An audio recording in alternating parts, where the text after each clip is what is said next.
जय माता दी। आइए सुनते हैं ग्यारस माता की यह कथा। एक बार एक राज्य में एक राजा रहा करता था। राजा बहुत ही बुद्धिमान और बलशाली था। राजा सदैव अपनी प्रजा का बहुत अच्छे से ध्यान रखता था। प्रजा भी अपने राजा को बहुत पसंद करती थी। राजा की दो बेटियां थी। राजा अपनी दोनों बेटियों से बहुत प्रेम करता था। राजा की छोटी बेटी देखने में बहुत सुंदर और आकर्षण थी और राजा की बड़ी बेटी छोटी बेटी के मुकाबले थोड़ा कम सुंदर थी। राजा की छोटी बेटी ग्यारस माता की पूजा किया करती थी और सभी लोग राजा की छोटी बेटी से बहुत प्रेम करते थे और बहुत प्रशंसा किया करते थे। राजा भी अपनी छोटी बेटी को बड़ी बेटी से अधिक प्रेम करता था, जिस कारण राजा की बड़ी बेटी को अपनी छोटी बहन से बहुत नफरत होने लगी थी।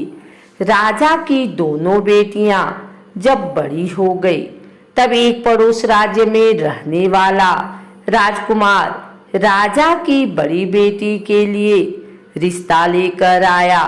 लेकिन जैसे ही उस राजकुमार की नजर राजा की छोटी बेटी पर पड़ी, तो वह राजकुमार राजा की छोटी बेटी पर आकर्षण हो गया और उससे पहली नजर में प्रेम कर बैठा। उस राजकुमार ने राजा की बड़ी बेटी के साथ विवाह करने से मना कर दिया और उसने राजा से कहा कि मैं आपकी छोटी बेटी से विवाह करना चाहता हूँ। जिसके बाद राजा की बड़ी बेटी यह देखकर अपनी छोटी बहन से बहुत क्रोधित हो गई और राजा की बड़ी बेटी ने अपनी छोटी बहन को अपना सबसे बड़ा दुश्मन मान लिया। राजा की बड़ी बेटी ने अपनी छोटी बहन से बदला लेने का निर्णय लिया, जिसके लिए उसने अपनी छोटी बहन को जान से मारने का प्लान बनाया।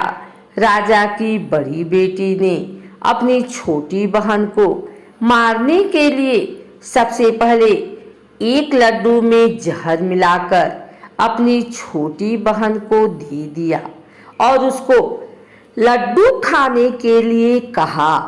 लेकिन लड्डू खाने के बाद भी छोटी बहन को कुछ नहीं हुआ। बड़ी बहन यह देखकर बहुत आश्चर्यचकित हो गई, लेकिन बड़ी बहन ने हार नहीं मानी और उसने जब रात में छोटी बहन अपने कमरे में सो रही थी, तब एक मटके में सांप रखकर उसके कमरे में छोड़ दिया। लेकिन सांप भी छोटी बहन का कुछ नहीं कर पाया। जिसके बाद बड़ी बहन ने अपनी छोटी बहन से कहा कि चलो हम लोग कुएं में से पानी भर कर लाते हैं। जिसके लिए वह अपनी छोटी बहन को पानी भरने के बहाने कुएं के पास ले गई और उसने अपनी छोटी बहन को कुएं में धक्का दे दिया। लेकिन छोटी बहन को तब भी कुछ नहीं हुआ, क्योंकि हर बार ग्यारस माता उसकी रक्षा कर रही थी और उधर बड़ी बहन अपने सारे प्रयासों के बाद असफल हो रही थी, जिससे वह बहुत क्रोधित होती जा रही थी। फिर उसने अपनी छोटी बहन के पास जाकर उससे खुद ही पूछा कि मेरी छोटी बहन, तुमको पता है भगवान ने सबकी मृत्यु एक निश्चित समय पर लिखी हुई है और कैसे तुम्हारी मृत्यु होगी, क्या यह तुम जानती हो? तब छोटी बहन ने अपनी बड़ी बहन को बताया कि हाँ, मैं तो जानती हूँ मेरी मृत्यु कैसे होगी। छोटी बहन से यह सुनकर बड़ी बहन मन ही मन बहुत प्रसन्न होने लगी और उसने अपनी छोटी बहन से कहा कि तो मुझे अपनी मृत्यु का राज बताओ। छोटी बहन ने अपनी बड़ी बहन से कहा कि मेरी मृत्यु तो एक तोते में है, जो तोते के गले में एक हार है, उससे मेरी मृत्यु होगी। जब तक कोई भी व्यक्ति तोते को मारकर वह हार अपने गले में पहनेगा तो मैं मूर्छित हो जाऊंगी, और जैसे ही उस हार को अपने गले से उतारेगा तो मैं वापस से जीवित हो जाऊंगी। अपनी छोटी बहन की मृत्यु का राज जानकर बड़ी बहन बहुत ही खुश हो गई और उसने अपनी छोटी बहन को मारने के लिए उसके पालतू तोते को ढूंढना शुरू कर दिया।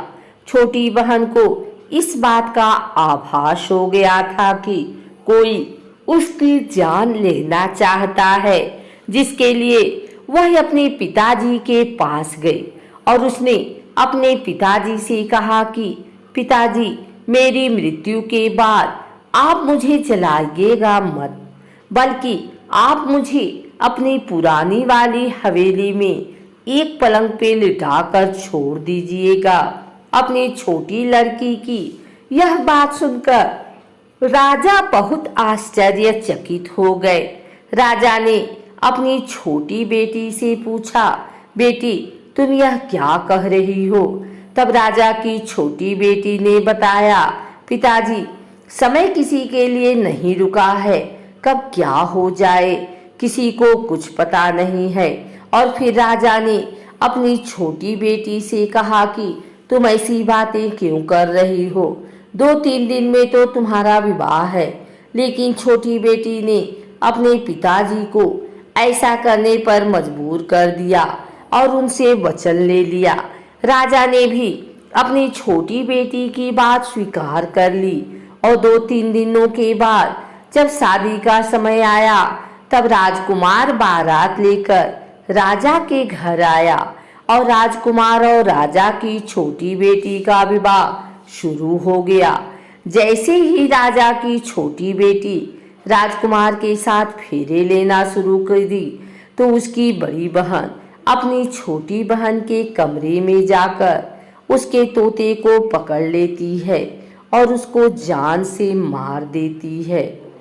तोते के गले में जो हार था उसको अपने गले में धारण कर लेती है।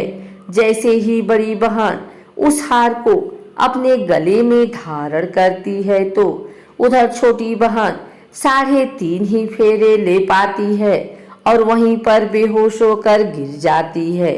जिसके बाद राजा के बड़े बड़े दर्द हकीमों को बुलाया और अपनी छोटी बहन का इलाज कराने के लिए कहा।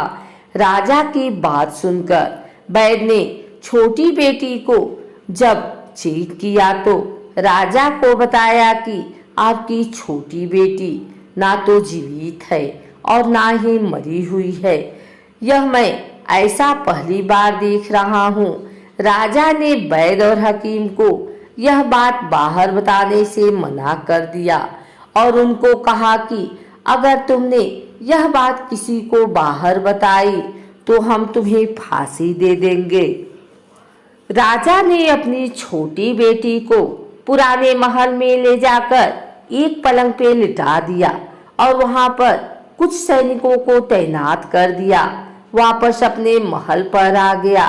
राजा की बड़ी बेटी अपने पिताजी के पास आई और कहने लगी कि पिताजी, अगर यह शादी संपन्न नहीं हुई तो आपकी इज्जत का क्या होगा? आप कहें तो मैं आपकी इज्जत बचाने के लिए राजकुमार से शादी करने के लिए तैयार हूँ। जिसके बाद राजा ने अपनी बड़ी बेटी की बात मान ली और राजा ने बड़ी बेटी को छोटी बेटी के कपड़े पहनाकर मंडप पर भेज दिया। लेकिन राजकुमार यह जान गया कि यह राजा की छोटी बेटी नहीं है, बल्कि यह राजा की बड़ी बेटी है। लेकिन जब राजकुमार ने शादी करने से मना किया तो सभी लोगों ने राजकुमार को विवश करके राजा की बड़ी बेटी से बचे हुए फेरों को संपन्न करा दिया और विवाह करवा दिया। जिसके बाद राजकुमार राजा की बड़ी बेटी को अपने महल ले गया। राजकुमार राजा की बड़ी बेटी से न तो बात करता था, न उसको पसंद करता था और न ही उसके आसपास भटकता था।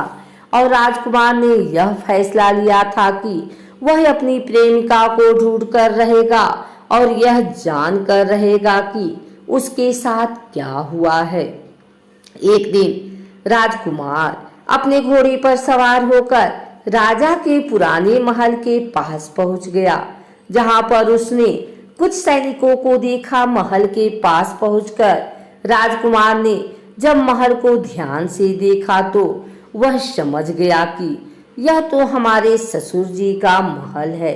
तब राजकुमार ने सैनिकों से पूछा, तुम लोग यहाँ क्या कर रहे हो और इस महल के अंदर उस पलंग में कौन लेटा है।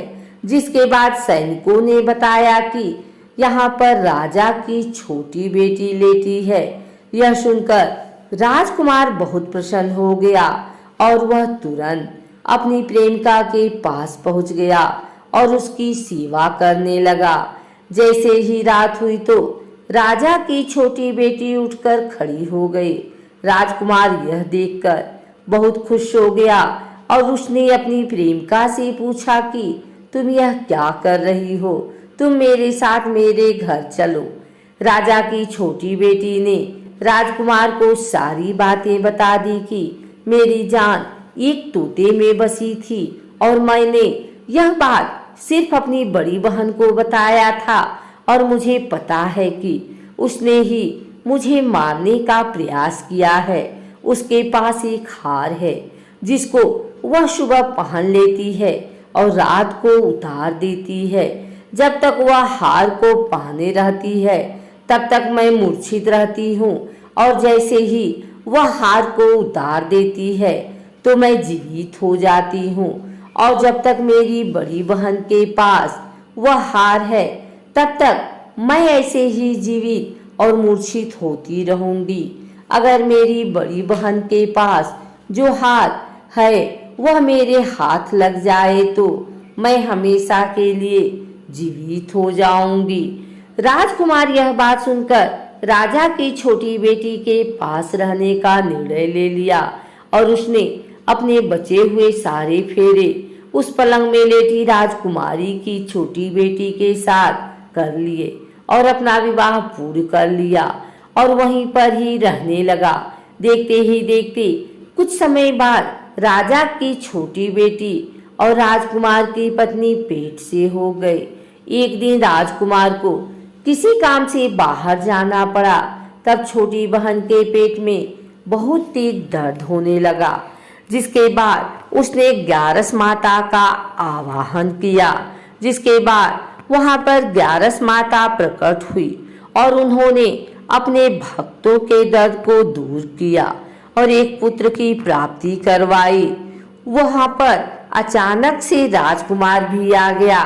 राजकुमार ने ग्यारस माता को देखा तो वह आश्चर्यचकित हो गया और उसने तुरंत माता को प्रणाम किया और ग्यारस माता ने राजकुमार से कहा कि जब तुम्हारा 5 वर्ष का पुत्र हो जाए तो तुम अपनी पत्नी का हार लाकर इसके गले में डाल देना।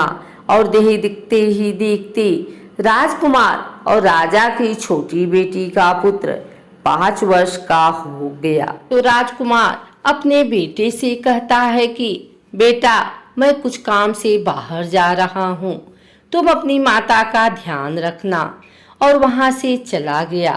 राजा को बाहर निकलता देख बड़ी बहन के सैनिक देख लेते हैं और बड़ी बहन को जाकर सारी बातें बता देते हैं।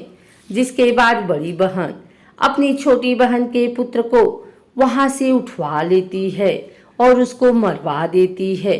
छोटी बेटी के पुत्र के 2 टुकड़े करवा देती है। पहला टुकड़ा चक्की के पास छुपा देती है और दूसरा टुकड़ा अपने पलंग के नीचे रख लेती है। अब ग्यारस माता भिखारी का रूप लेकर आती हैं। एक भिखारी का रूप देखकर बड़ी बहन के पास चली जाती हैं, जिसके बाद वहां पर भिक्षा मांगने लगती हैं। बड़ी बहन अपने नौकरों से कहती है कि जाकर भिक्षा दे दो, लेकिन जैसे ही नौकर ग्यारस माता को भिक्षा देने के लिए आते हैं तो माता उन्हें मना कर देती हैं और कहती हैं कि मैं तुम्हारी महारानी से ही भिक्षा लूंगी। जिसके बाद बड़ी बहन स्वयं ही भिक्षा देने के लिए माता के पास आती हैं। तब माता एक बिल्ली का रूप लेकर उसके कमरे में चली जाती हैं और वहां पर छोटी बेटी के पुत्र के 2 टुकड़े को आपस में जोड़ देती हैं और उसे जीवित कर देती हैं। उसे वहां से ले जाती हैं। राजकुमार अपने बेटे को लेकर अपनी पत्नी के पास जाता है और उसे कहता है कि तुम इसका ध्यान रखना।